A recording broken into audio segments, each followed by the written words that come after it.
Hi, I'm Jennifer Phillips, and I'm a children's author, and I've written several biographies for young readers. Today I wanted to talk about why I selected Robert Wadlow to write a biography about. So Robert is still on record as the world's tallest person who ever lived. He was almost 9 feet tall by the time he passed away as a young man. And we actually grew up in the same hometown, Alton, Illinois, which is just north of the St. Louis along the Mississippi River. We did not live at the same time. He passed away in the 1940s, and I wasn't born until the 1960s.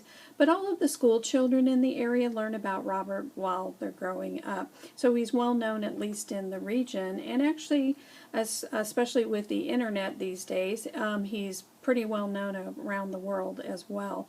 So a few years ago I was trying to identify some biography subjects who had not been written about a lot. There weren't already a lot of books about. And I started thinking about Robert and my childhood.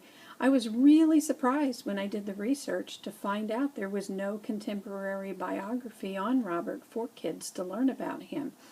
So I decided to tackle one. I did my research, obviously using any materials I could find. I worked with the local newspaper to find photos in the archives that could be reproduced in a book.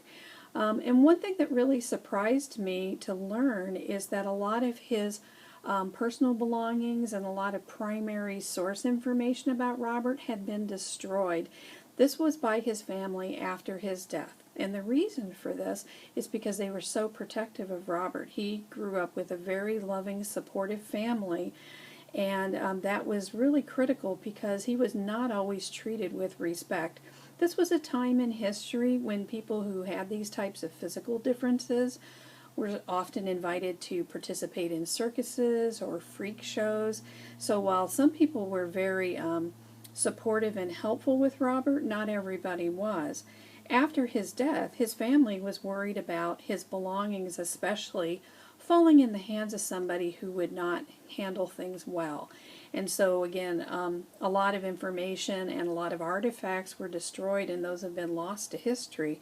So I had to build my biography based on what was available, and I'm sure if we had access to all of that other information and his belongings, we'd have even richer stories out of this.